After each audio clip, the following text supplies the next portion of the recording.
dernière table ronde de la journée qui adresse la question de l'identité et de l'altérité confessionnelle. Nous sommes dans le vif du sujet avec ces 3 témoignages qui nous touchent profondément, bien entendu.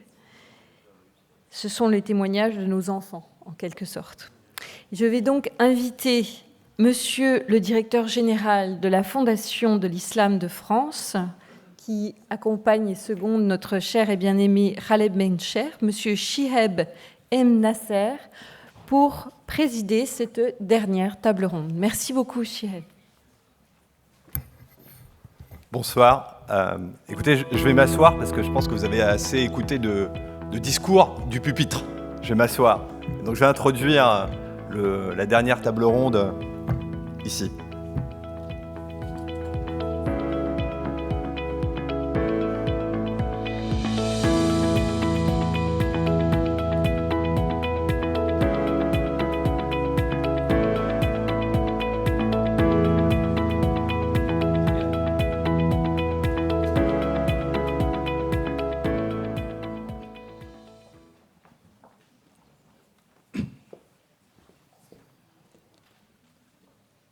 Excellences, Mesdames, Messieurs, chers amis, alors j'ai l'opportunité de finir d'une certaine manière avant que mon président vienne faire une conclusion générale.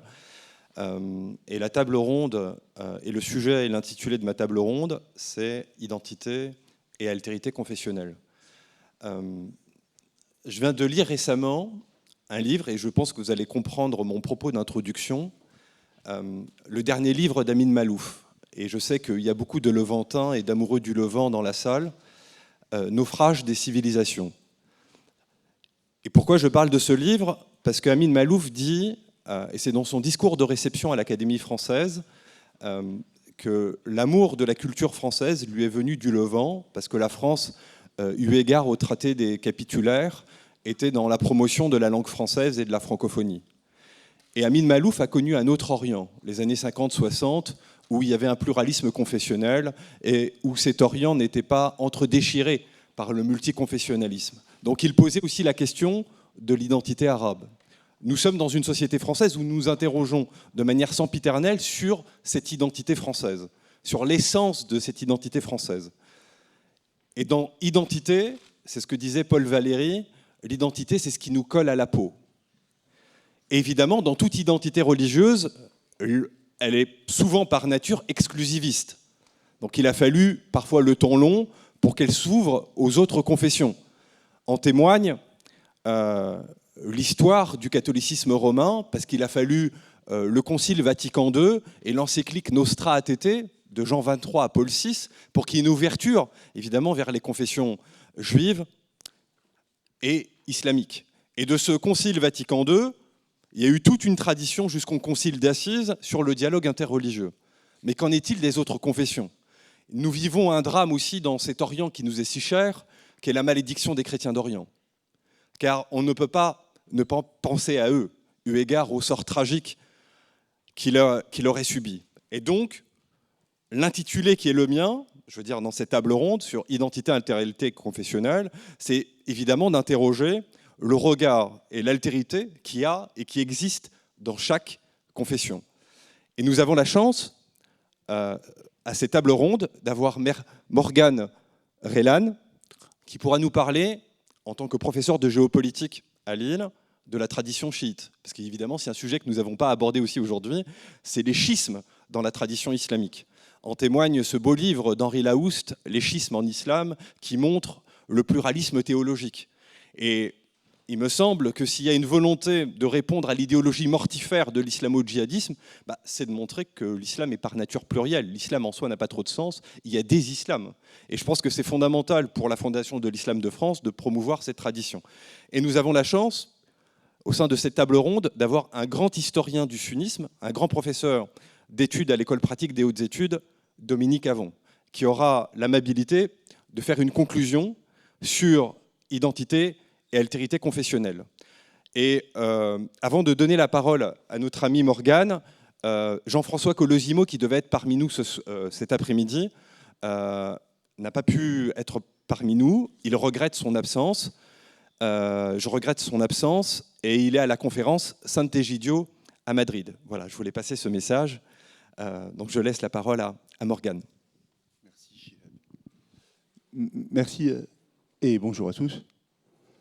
Je tiens à préciser d'abord que je remplace également au pied levé Cheikh Mortada, Mohamed Ali Mortada, qui a eu un petit problème médical tout à l'heure et que nous avons dû envoyer d'urgence à l'hôpital après des fourmillements extrêmement inquiétants dans ses avant-bras. Il souffre de problèmes cardiaques et malheureusement il est assez épuisé. Il a dû donc au pied levé, je vais vous lire sans trop lire ce qu'il a écrit ces derniers jours sur cette thématique et ensuite bien sûr répondre aux questions qui se présenteront.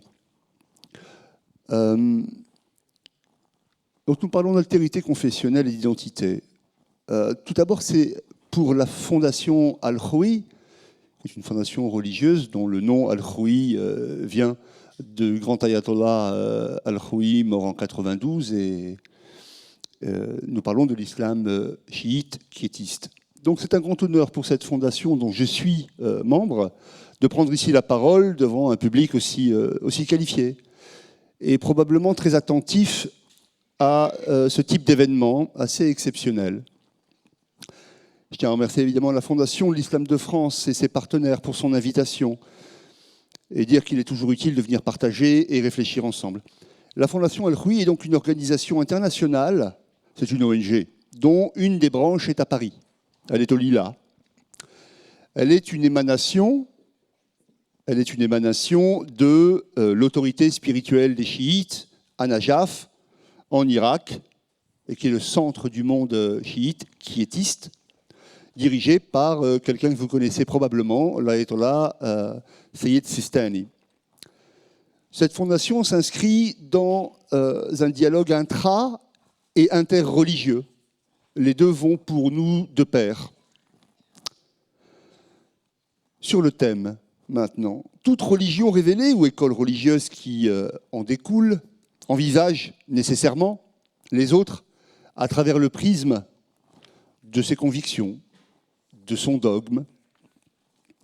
L'école chiite de Najaf a fait preuve tout au long de son histoire d'un esprit d'ouverture qu'il est assez aisément facile de retrouver dans l'histoire islamique. Un esprit d'ouverture à celui qui ne partage pas ses croyances, mais qui s'inscrit pourtant dans une chaîne spirituelle qui fait de nous, tous, les membres d'une même famille. Le fondement de son dogme réside dans le renouvellement de l'interprétation. C'est-à-dire que, pour nous, l'interprétation n'est jamais close.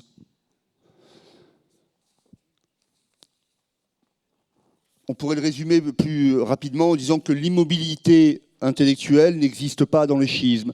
Chaque époque, chaque génération, chaque nouvelle société, chaque évolution de la société entraîne nécessairement une modification du dogme et des pratiques, puisque les sociétés évoluant, le texte étant par nature éternel, il ne peut que s'adapter aux situations nouvelles. Cette gymnastique fait que l'islam chiite reste vivace et dynamique.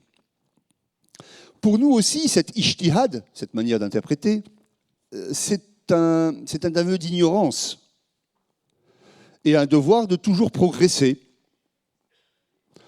C'est une identité, le chiisme, non figée, une identité qui a un besoin irréfragable de l'altérité. L'une des paroles les plus illustres qu'on cite assez abondamment de l'imam Ali donne à voir un double universalisme. Une valeur partagée d'ailleurs par la République. Je vous la livre rapidement et en résumé. Les hommes sont frères dans la création ou dans la religion. Les hommes sont frères dans la création ou dans la religion. Nous formons donc une double famille. Une famille humaine est évidemment basée sur une évidence. Elles sont créées. Toute créature est créée. Toutes forment une famille, donc dans la création, et plus encore, une fraternité s'ouvre dans la religion. Les musulmans forment ainsi une famille, les chrétiens une autre, les juifs une autre encore. Mais à l'intérieur même des familles, d'autres existent. Toutes, pour nous, sont nécessaires au sens premier. Elles sont nécessaires les unes aux autres. Si on accepte le principe que chaque identité est toujours à conquérir. Chaque identité n'est pas un point de départ et n'est pas non plus un point d'arrivée. C'est un chemin qui conforte ceux qui l'empruntent dans leurs convictions tout en les interrogeant sur ces convictions. Ce qui conduit, par exemple, un célèbre juriste chiite de Bagdad au Xe siècle, Sharif al-Radi, a prononcé l'éloge funèbre d'un de ses amis, un sabéen, Abu Ishaq al-Sabi. Donc son frère sabéen, il l'appelle son frère sabéen, avec qui il échangeait des poèmes. Et il le cite ainsi. Donc on est sur l'éloge funèbre. Hein. Sais-tu qui a porté les branches coupées? Sais-tu qui a porté les branches coupées? As-tu vu comment les lumières du forum se sont éteintes? Mieux encore, quand le chrétien est touché dans sa foi, quand sa maison brûle, notre place est à ses côtés. C'est notre maison aussi également qui brûle, et ce sont aussi nos cœurs qui brûlent. Ce n'est pas une position politiquement correcte où il convient d'aller s'aligner sur un quai le long de la Seine avec nos frères chrétiens. C'est bien plus que ça. C'est un fondement de notre foi. L'imam Ali nous enseigne que l'Église est un lieu d'adoration de Dieu. Et si je peux me permettre une parenthèse très rapide, j'étais très embêté pendant mon service militaire parce qu'il n'y avait pas d'aumônier musulman. Et il n'y avait évidemment pas de mosquée. Il y avait un aumônier catholique et je lui ai demandé si je pouvais prier dans l'église. Il a été très honoré par cette demande et j'ai pu prier tout seul dans une église, et je dois vous avouer que c'est assez différent d'une mosquée, mais c'est fantastique. Il y a un écho, il y a un bien-être, il y a quelque chose. Donc la mosquée, l'église, nous nous y sentons chez nous. C'est la même chose quand un frère chrétien est tué. Notre place était en Normandie. La Fondation Al-Khoui était en Normandie, auprès du défunt Père Hamon. Nos larmes ne sont pas différentes des larmes des chrétiens. Ces moments restent malheureusement trop rares. Il convient de nous le dire. Ces moments sont rares encore dans notre communauté. Mais je vous le dis, les chrétiens ou les juifs sont chez eux, chez nous, dans nos maisons, dans nos mosquées. L'imam Ali nous dit, à propos des chrétiens, fais que ton cœur soit compatissant, tendre et doux envers eux. Compatissant, tendre et doux. En lisant cela, je lis le psaume de ma femme. J'ai une femme chrétienne. L'altérité, rapidement, pour aller un peu plus vite, parce que je sais que le temps presse. L'altérité suppose la conscience de l'autre, et nécessairement de soi. D'aller au-delà de soi-même pour rencontrer réellement l'autre. L'autre est un besoin. Ce chemin que chacun emprunte, s'il ne l'emprunte pas, le risque est énorme. L'esprit reste tourné ensuite vers lui-même, vers l'ego, vers l'aveuglement, et donc nécessairement vers l'orgueil. Quoi de plus commun aux religions monothéistes que l'orgueil dans la définition du mal ? Ici, il y a identité entre nos trois religions. Il n'est donc de construction réelle de son identité que par l'autre. Pour illustrer encore mon propos, et parce que nous sommes dans la commémoration du martyre de l'imam Hussein, assassiné par les Omeyyades, je voudrais évoquer l'exemple de son fils Zayn al-Abidin, 4e imam, qui plus tard protégera la famille du tueur de son père. L'imam Hussein est tué par Marwan ibn Hakam. La famille de Marwan ibn Hakam est ensuite menacée à Médine, où les partisans de la famille du prophète entendent lui régler son compte. Chez qui trouve-t-il refuge? Chez l'imam Zayn al-Abidin, qui assiste à la mort de son père à Kerbala. Il est dans le pardon. Et là, encore une fois, j'entends ma femme. et son psautier, le pardon. Le pardon.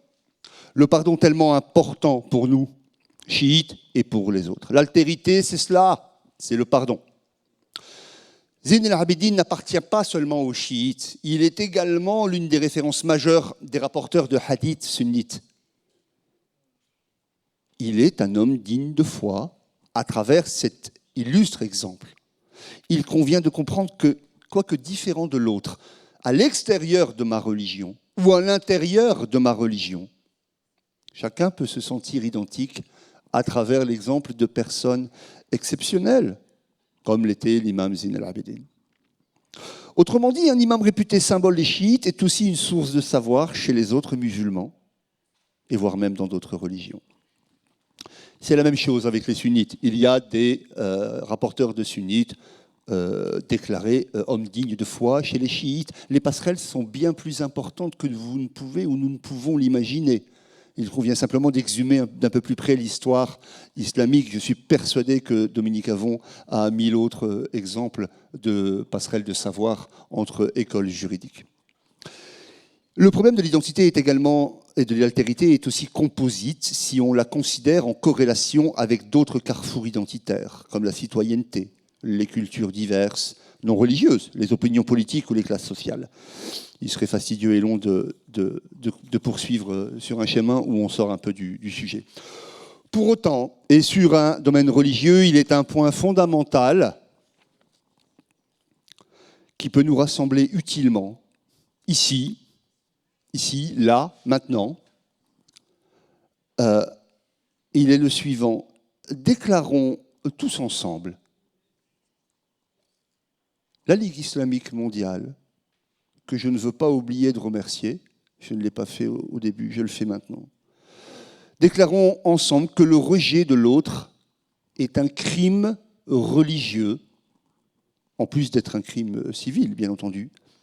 Disons-le ensemble, que le rejet de l'autre sur nos terres, qu'elles soient en France ou ailleurs, que le rejet est un crime religieux. Rejeter l'autre, en arabe on appelle ça takfir. C'est un crime qui entraîne la sortie de celui qui le profère. Disons-le ensemble et écrivons-le. Voilà en quelques mots ce que je peux dire à propos de ce sujet fondamental pour la convivence de tous, comme dirait mon ami Lochon. Et j'espère ne pas avoir été trop long pour les autres intervenants. Voilà. Merci à tous. Morgane, merci. Évidemment, il aurait fallu beaucoup plus de temps pour approfondir cette question de cet autre islam, parce que la grande tradition aujourd'hui, je pense aux travaux de Christian Jambet, c'est de montrer que le chiisme est né bien avant la tradition sunnite. Et cette grande tradition du courant silencieux, cette tradition du mujtahid qui existe dans la tradition chiite, il faudrait évidemment gloser pendant des heures. Madame, désolé, toutes mes excuses, je ne vous ai pas introduit, je vous prie de m'en excuser. Alors, nous avons la chance d'avoir une personne qui va nous parler de la tradition baï, encore une autre tradition qui est très méconnue dans le monde islamique, originaire d'Iran. Je vous laisse la parole. Merci. Je vous remercie pour l'invitation et c'est une joie d'être présente et de pouvoir en effet dire quelques mots sur cette dernière table ronde dont la thématique fait évidemment écho au principe bahaï qui est celui d'œuvrer pour l'unité dans la diversité. Quelques mots en effet sur comment est-ce que ce principe d'unité, cette question qui a été posée, quelle place est-ce que l'on donne à une personne qui n'a pas la même conviction que nous, quelle place, comment va-t-on vers l'autre, bien sûr est au cœur des enseignements bahaï. Alors la religion bahaï est née en Perse, mais aujourd'hui c'est une religion mondiale que l'on retrouve à travers le monde et donc avec évidemment des personnes de culture, de traditions très différentes, mais qui se retrouvent finalement dans cette conviction et cette volonté commune que la paix et l'unité peuvent être établies si nous nous en donnons les moyens. Et je voulais juste en effet commencer par une citation de Baha'u'llah qui explique que la paix, la sécurité et le bien-être de l'humanité ne peuvent pas être établies tant que l'unité n'est pas fermement mise en place. Et donc ce principe d'unité, mais d'unité dans la diversité, est fondamental. Alors, qu'est-ce que c'est en pratique cette unité? Puisque théoriquement, on a certainement des facilités à aborder ce concept. Et depuis ce matin, on parle de fraternité, on parle de bien vivre ensemble. Donc cette notion d'unité est une notion que l'on retrouve depuis ce matin. Mais toute la question que se pose aujourd'hui la foi bahaï et que se posent les bahaïs à travers le monde, c'est comment rassembler des personnes aussi diverses dans un environnement qui exempte de toute menace, de tout conflit, et qui est caractérisé par sa nature spirituelle, peut en fait encourager à ce que nous abandonnions nos mentalités partisanes et à ce que nous soyons au final source d'unité en allant chercher en fait ce qui nous réunit, ce qui nous rejoint, ce qu'il y a de commun entre nous. Et lorsque l'on est d'accord avec cette idée que l'unité est essentielle et que nous devrons œuvrer pour l'unité, il y a d'autres concepts qui sont sous-entendus et qui nous permettent d'atteindre ce principe, notamment celui de la reconnaissance que l'âme n'a pas d'ethnie, n'a pas de sexe, n'a pas d'appartenance particulière, et nous sommes tous des êtres spirituels. Nous sommes tous dotés de cette dimension spirituelle, et donc nous pouvons tous nous réunir avec cette conscience que nous sommes ces êtres spirituels sans aucune différence. Ces différences que nous avons sont des différences physiques secondaires, mais nous avons ce point commun.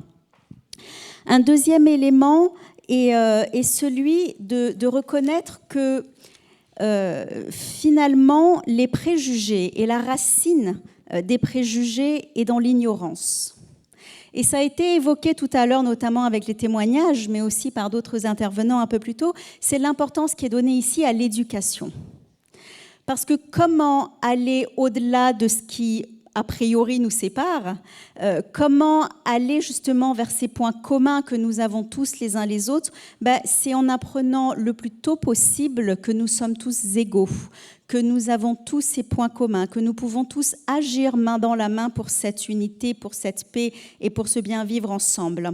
Et donc c'est comment est-ce que nous arrivons tous ensemble, et aujourd'hui c'est ce message qui est porté par la communauté bahaï, comment est-ce que nous ouvrons, comment est-ce que nous mettons des processus éducatifs en place, des processus éducatifs finalement qui rendent le savoir à l'ensemble du genre humain et qui ne maintient pas le savoir à une élite ou à un groupe uniquement d'individus. Comment est-ce que dès le plus jeune âge, nous apprenons à dépasser nos différences, nous allons vers l'autre, nous apprenons à connaître l'autre, nous apprenons à dialoguer avec l'autre.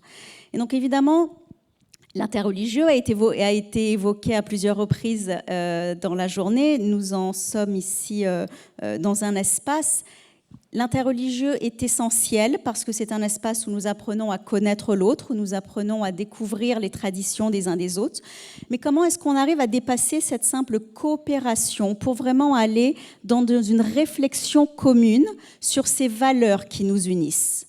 Et comment est-ce que nous mettons en commun nos traditions, nos principes, nos valeurs, pour pouvoir agir, encore une fois, comme je le disais, pour ce qui est la base et le pivot des enseignements bahaïs, que l'unité dans la diversité est possible. Baha'u'llah nous dit « Si puissante est la lumière de l'unité qu'elle peut illuminer le monde entier ». Et donc, pour résumer en quelques mots, vraiment très brièvement, la tradition, les principes, en tout cas les enseignements bahaïs, ont pour but de permettre que dès l'enfance, on prenne conscience de ces points communs, on prenne conscience de ce qui nous unit et que l'on puisse ensemble œuvrer vers ce but qui a été longuement détaillé dans la journée.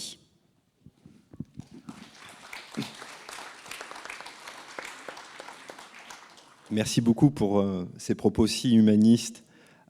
Évidemment, il lui fallut beaucoup plus de temps pour présenter aussi la tradition bahaï, son histoire, parce qu'évidemment, c'est aussi une histoire méconnue. Et je vais passer la parole au professeur qui va essayer de synthétiser son propos sur identité et altérité confessionnelle. Merci. Merci beaucoup.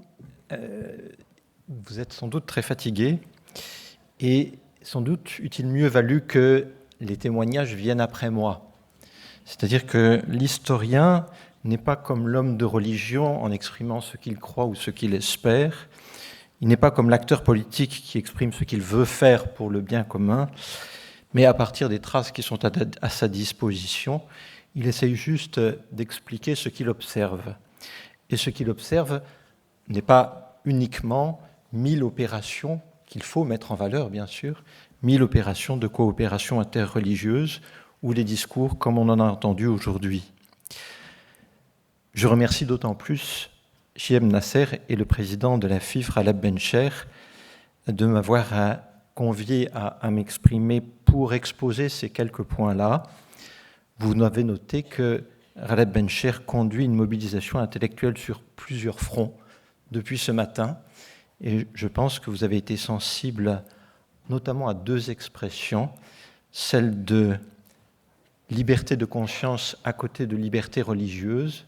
Liberté de conscience, en arabe, c'est Hurriyat ad-Damir, c'est souvent un tabou, et celle de nous parlons des musulmans, des chrétiens, des juifs, mais ce n'est pas contre les autres. Et la présence de Madame, un instant, en est une illustration.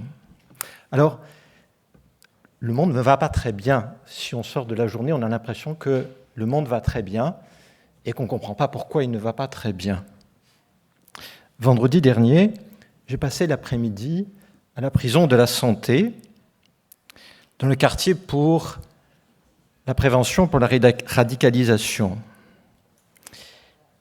J'ai discuté pendant 3 heures avec des personnes qui sont en prison pour faits de radicalisation religieuse, tous musulmans. Et ce qui m'a frappé, c'est leur rapport aux autorités religieuses, puisque c'était le thème de notre échange. Il y avait 2 positions. Une position consistant à dire les autorités religieuses, par exemple celles qu'on a entendues ce matin, sont des autorités religieuses qui ne sont pas indépendantes. Elles sont subordonnées ou soumises à des pouvoirs politiques. Elles font ce que leur dictent ces autorités politiques. Et l'autre position, c'était de dire nous cherchons des autorités religieuses sur lesquelles on puisse compter.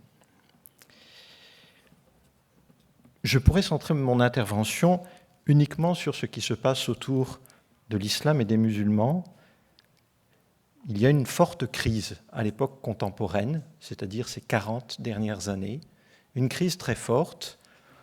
La conférence d'Istanbul des frères musulmans cette semaine, la conférence d'aujourd'hui, les débats qu'il y a eu autour de l'organisation de cette journée, les tensions qu'il y a entre des États, sont des illustrations de cette tension-là.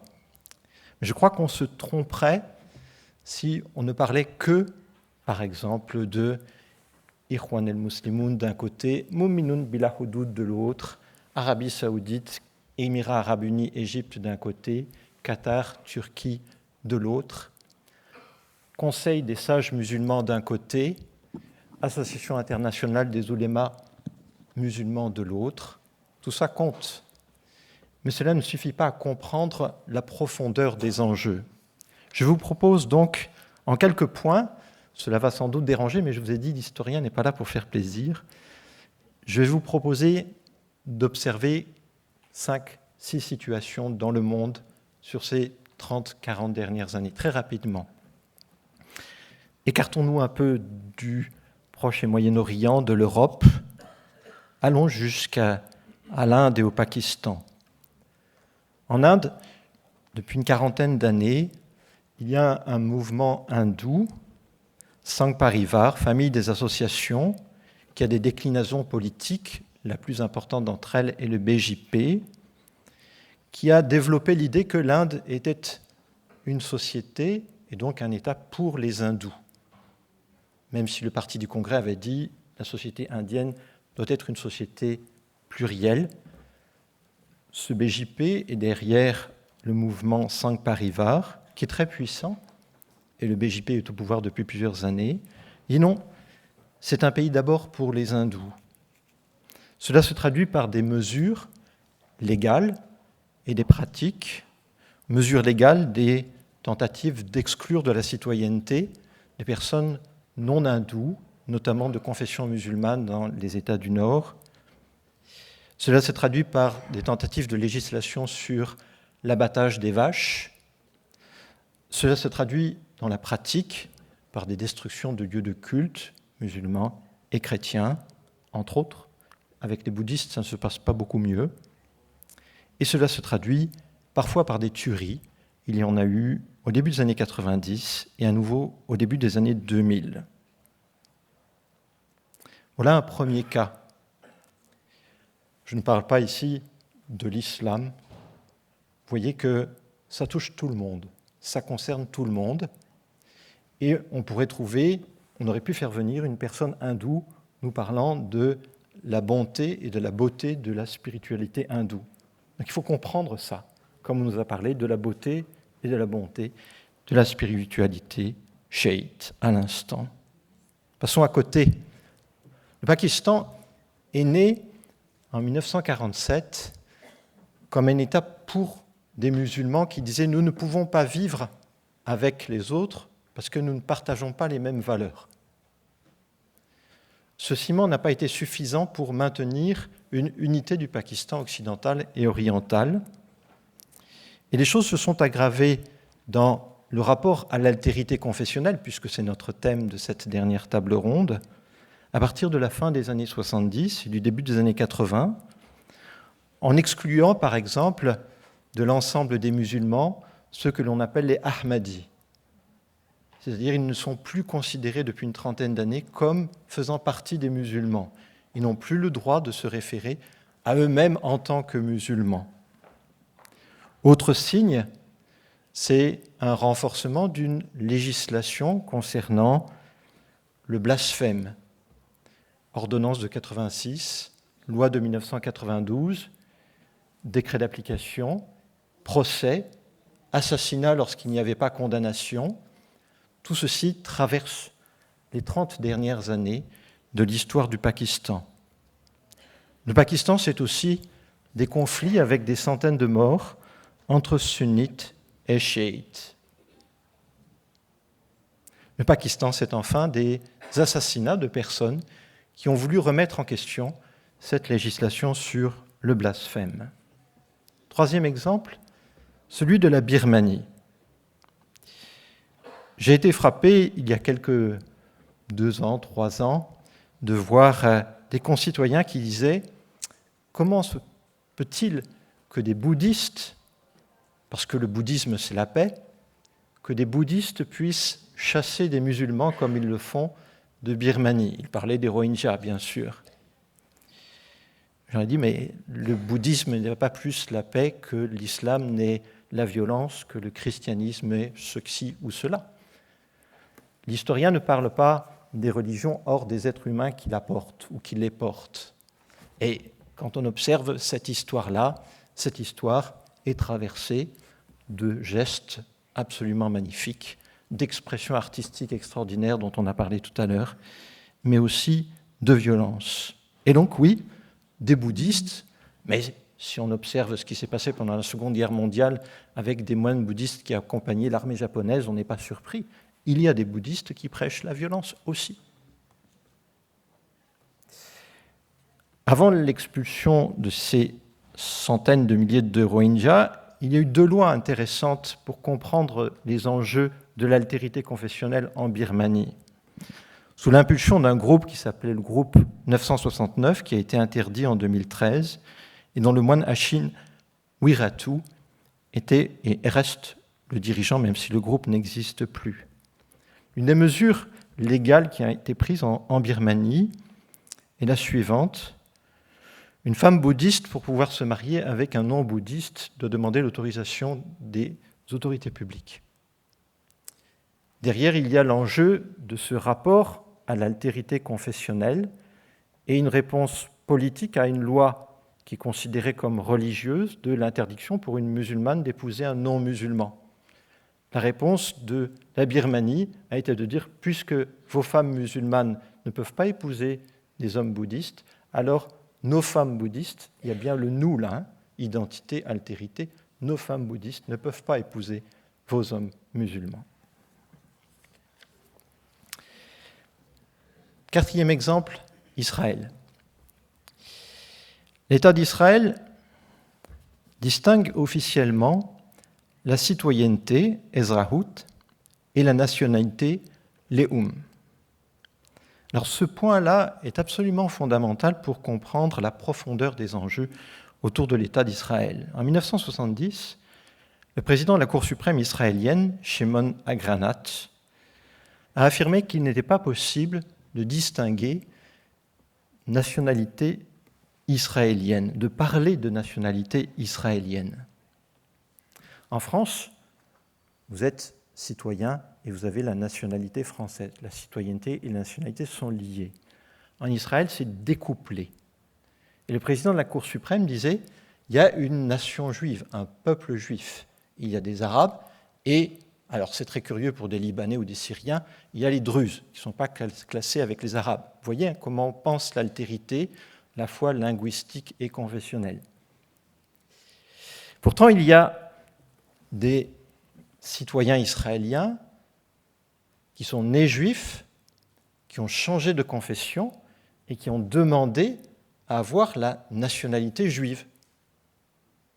C'est une fameuse affaire qui s'est appelée l'affaire Raiffeisen, qui s'est terminée en 1962 et qui s'est terminée par une décision de la Cour suprême en disant « Si vous voulez être citoyen israélien de nationalité juive, donc nationalité au sens de Leum, vous ne pouvez pas passer à une autre religion. Vous pouvez être athée, ce que vous faites, on n'a rien à faire, mais vous ne pouvez pas être officiellement d'une autre religion. » Là, on a quelque chose de très très fondamental et qui court jusqu'à nos jours, puisque les enfants de couples mixtes ne sont pas reconnus comme de telle nationalité, la nationalité juive, parce qu'ils ont changé de confession. En 2013, la Cour suprême a refusé la demande d'une vingtaine de citoyens de faire inscrire sur le registre d'état civil leur appartenance à la nation israélienne. Donc il n'y a pas de nation israélienne. Et la loi qui a fait tant de bruit l'été dernier, la loi de juillet 2018, qui a défini Israël en tant qu'État-nation du peuple juif, et qui est contrevenue à l'inflexion libérale du début des années 90, qui avait même porté la rédaction d'une constitution laïque pour Israël qui a été remise dans des tiroirs, eh bien, il y a eu une inflexion et on est revenu vraiment dans une autre direction. La langue de l'État officielle est désormais exclusivement l'hébreu. L'arabe, la langue arabe a un statut à part. Et l'État considère, je cite la loi, le développement de la colonisation juive comme une valeur nationale et agit pour encourager et promouvoir sa création et sa consolidation. Est-ce qu'il me reste 3 minutes ? Vous devinez bien que c'est délicat tout ce que je suis en train de vous dire. L'Iran et l'Égypte. Je vais aller un peu vite sur l'Iran et l'Égypte parce que je voudrais vous parler de l'Arabie saoudite et de la France. L'Iran et l'Égypte. Je peux mettre ces deux situations en regard. Quand vous êtes un citoyen iranien ou un citoyen égyptien, vous avez la possibilité d'être citoyen avec plusieurs confessions, mais ces confessions sont limitées. Par exemple, en Égypte, vous pouvez être citoyen musulman, citoyen chrétien, copte, citoyen juif. Mais vous ne pouvez pas être autre chose. Madame, vous savez très bien que les Bahaïs ont demandé à être reconnus comme citoyens égyptiens Bahaïs. La justice égyptienne a refusé. Monsieur, vous savez sans doute qu'en 2013, des Égyptiens chiites qui avaient demandé une reconnaissance en tant qu'Égyptiens chiites ont été massacrés du côté de Gizeh. Alors on a oublié parce que c'était en juin 2013 et juste après, il y a eu le coup d'État contre Mohamed Morsi. Pour l'Iran, il y a une minorité sunnite qui doit faire preuve d'une obéissance totale à l'égard du régime pour ne pas être taxée, de faire le jeu des étrangers. Il y a une minorité juive, réduite à quelques milliers de fidèles, qui est dans une situation encore plus délicate, dans la mesure où, depuis la révolution islamique iranienne, la destruction de l'État d'Israël est un objectif de l'État, et donc il faut faire preuve de patriotisme en tant que juifs en Iran. Il y a également des Arméniens, quelques dizaines de milliers, et des Zoroastriens qui sont une butte témoin. Il y avait officiellement des Bahaïs avant 1979. Ils avaient un rôle influent, ils ont été repoussés, persécutés en partie, contraints à l'exil pour une partie d'entre eux, et ils n'existent plus en tant qu'officiellement Bahaïs en Iran. L'Arabie saoudite. L'Arabie saoudite, contrairement à ce que beaucoup de nos concitoyens ici pensent, ce n'est pas une société qui est figée. C'est une société qui bouge par soubresauts parfois violents. Il y a eu en 1979 la tentative de la prise de la Mecque par un groupe de sunnites. L'un était un descendant des Irwan, qui ne sont pas les frères musulmans, et dont le beau-frère était considéré comme le Mahdi. Cette tentative de prise de la Mecque s'est terminée par l'exécution de la plupart des dirigeants qui ont été faits prisonniers. Au début des années 90, après la guerre de la coalition internationale contre l'Irak qui avait envahi le Koweït, il y a eu 2 mouvements d'opposition qui se sont exprimés en Arabie saoudite, un mouvement libéral et un mouvement intégral intransigeant. Après les attentats de 2001, il y a eu là encore une volonté de dire « nous ne pouvons pas continuer à faire comme nous le faisons jusqu'à présent. Il nous faut bouger ». Et la question de la présence chiite, qui est tolérée à l'ouest de l'Arabie saoudite, ne résout pas leur statut, qui est un statut de sujet de seconde zone. Et puis il y a des tabous qui, par des rumeurs, commencent à être levés. Premier tabou, celui de la pratique religieuse des non-musulmans. Il y a en Arabie saoudite plusieurs millions de travailleurs non saoudiens qui travaillent en Arabie saoudite. En 2017, il y a eu la rumeur d'un accord sur la possibilité de fondation d'une église, puisque 2 millions d'entre eux à peu près sont des chrétiens venus d'Asie, notamment des Philippines.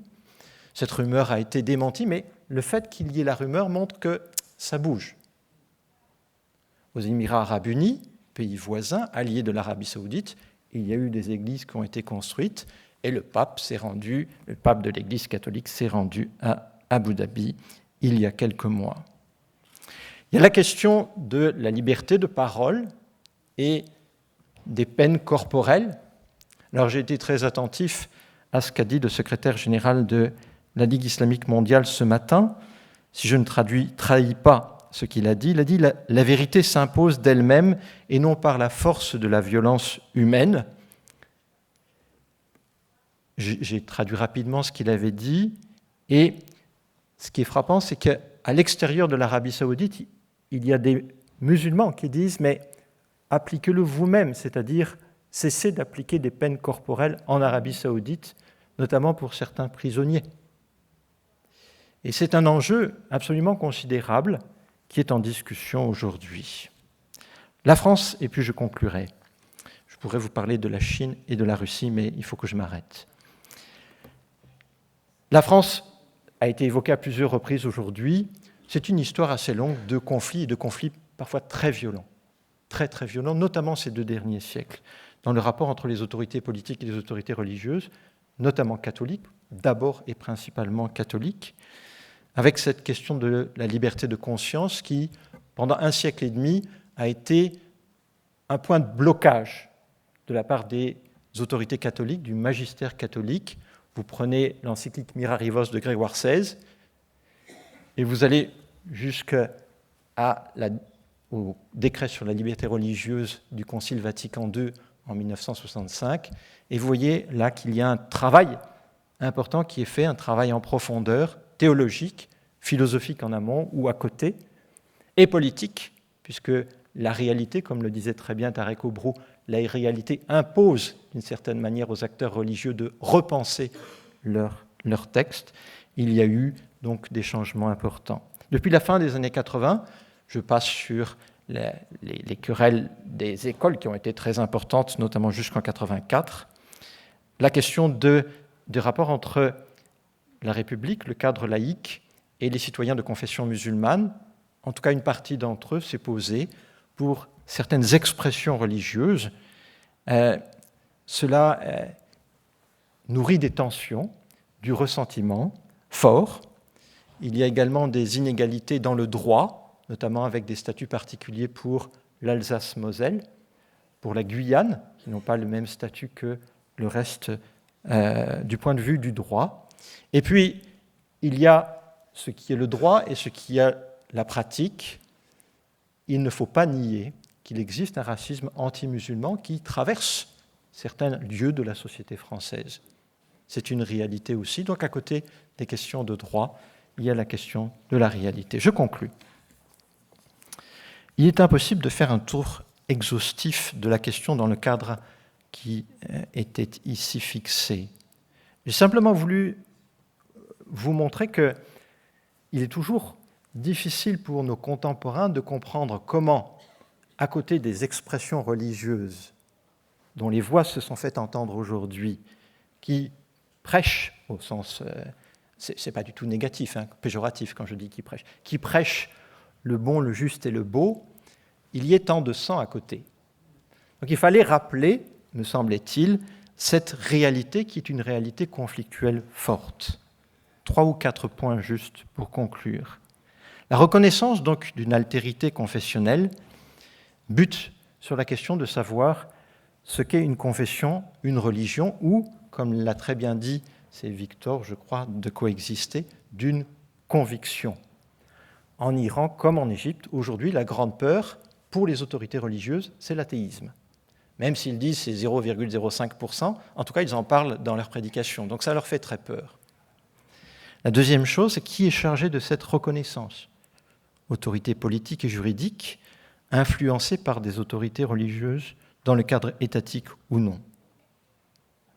Troisième point, la reconnaissance de la diversité, qui est réelle dans quasiment tous les États dont je vous ai parlé, n'implique pas celle de l'égalité des groupes identifiés et encore moins de l'égalité en droit des personnes. Je vous invite à réfléchir sur une égalité en droit des groupes et une égalité en droit des personnes. Ça ne produit pas du tout les mêmes effets. Quatrième point de réflexion, un État déterminé religieusement, historiquement, n'a jamais pu traiter de manière égalitaire tous les cultes sur le même plan, c'est-à-dire tous les sujets ou les citoyens des cultes sur le même plan. Peut-être dans l'avenir ça réussira, mais dans l'histoire en tout cas ça n'a jamais existé. Mais on peut défendre un État inégalitaire. Enfin, les sociétés ont leurs histoires, leur culture, leur sensibilité. Ce sont des mots qui sont apparus aujourd'hui. Histoire, sensibilité, culture. L'historien, là encore, est quelqu'un qu'on n'aime pas beaucoup parce qu'il relativise ses sensibilités, ses cultures et ses histoires. Un seul exemple qui va nous sortir du religieux. Est-ce que ici, vous répondez aux manifestants de Hong Kong, rentrez chez vous, manifestez pour la liberté individuelle, la liberté d'expression, ça ne correspond pas à vos valeurs asiatiques. Je vous remercie.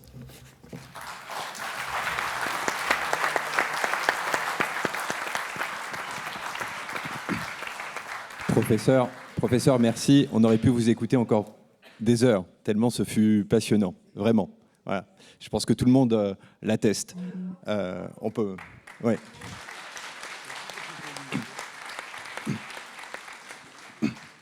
Et voilà, pour conclure, je dirais aussi que, madame, vous avez eu un propos ô combien opportun, c'est que nous assistons pas du tout à un choc des civilisations, mais à un choc des ignorances.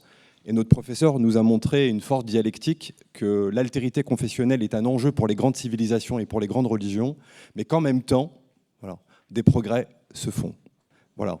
Et pour finir, avant de donner la parole à mon président, je voudrais citer Louis Massignon, parce que ça touche la France, parce qu'évidemment nous sommes la Fondation de l'Islam de France. Je voulais finir ce propos. C'est le monde musulman que nous devons comprendre pour que la France survive. Et cette phrase, elle me semble très forte. Voilà.